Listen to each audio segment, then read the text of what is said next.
think, another way to think about how they are operating in life.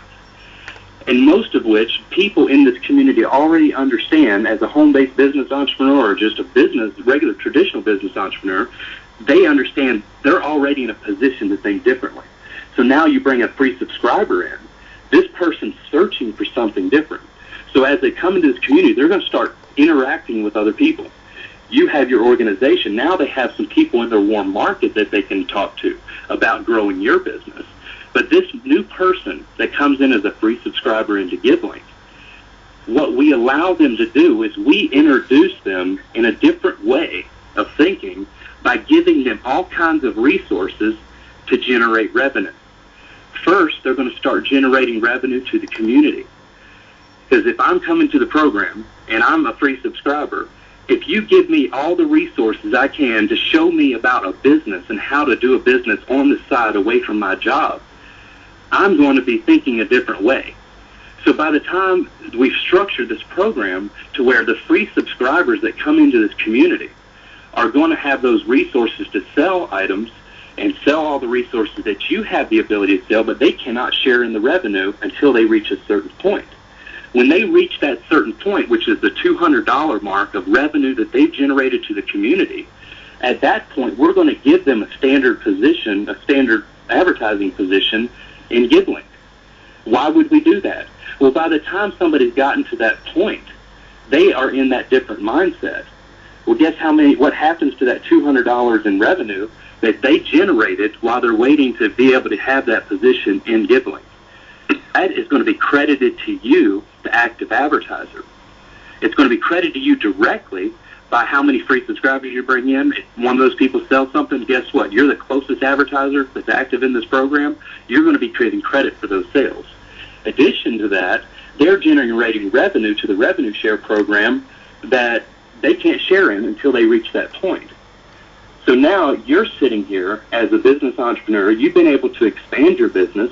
You've been able to show your people in your organization, hey, here's a great resource that you can tap into that if you don't know anybody or you don't have a warm market to go to, here's a great place to start networking with other people. You also have the ability to bring on those free subscribers and start helping them understand the different way of thinking. But as you're doing all this, you are bringing the community to the levels of the millions upon millions of free subscribers out there that you see right now in the social networking communities. How many people could you bring into this community for free? Think about how many people would just upgrade just from free. Think about how many people will start getting in that different mindset of thinking of, hey, here's a way that I can start getting away from my job. So we're really creating that environment that perpetuates people in that different mindset. All the people that you've ever gone out there and tried to network with or try to get them into whatever opportunity or business you're doing, just by being involved and being around people like this in the social network community of GibLink, they're going to start thinking that way automatically. But if you look at the big-time perspective of YouTube, for example, the approach that they did, they recently got sold for like $2.some billion or $1.6 billion, and they're generating millions upon millions of advertising dollars per month, but they're still not into profit. And one reason I'm firmly believing is because they have not set up an environment where the users of the community have a vested interest in the company's growth, because they're keeping all the money. The people that are really using the community are not.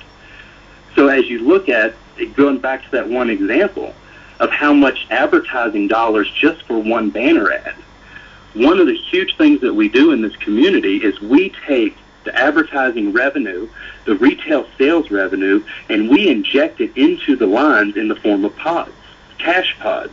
These are not people. Our company is not set up to be structured where just it's all about how many people come into it. Our company is structured to build a community of people and take us to the levels of these other people, other companies, to be able to go out there and advertise and charge those advertising rates and share it back to our people. So if we get to the point of charging, let's not say $178,000 a day with a 30-day commitment. Let's just say $10,000 a day. How many cash pods would we be injecting into the revenue share program, and how many people would be cycling just off of those things that are structured in this program? And one of the big things that I always try to tell people about this program is we're shifting the way people think. A lot of people think, and they look at a program and they say, hey, let me get in there. It's just like every other company out there. Let me get in there, let me make some money, let me run away, go do something else. Well, the problem with that is you're going to continue to be doing that. If you've done that in the past, look at how many times you've done it. I've been on the phone with many people that have. But what we've structured here with GibLink is a way that you can really structure yourself now for that second wave, that huge wave of things that we're going to be bringing down pipeline. And a big subscriber base and everything over the take ourselves to the next level of community. And those people that really take on and understand that vision now, and start building organizations the way we're talking about, understanding what we're doing long term, they're going to be greatly rewarded, and they're going to continue to compound themselves and continue to duplicate themselves as a revenue share. Just really phenomenal income. As we've already seen it, on the end of some income sources that it's the point that GibLink is right now, unfortunately, in this community. But then I'm going to take my view, I mean,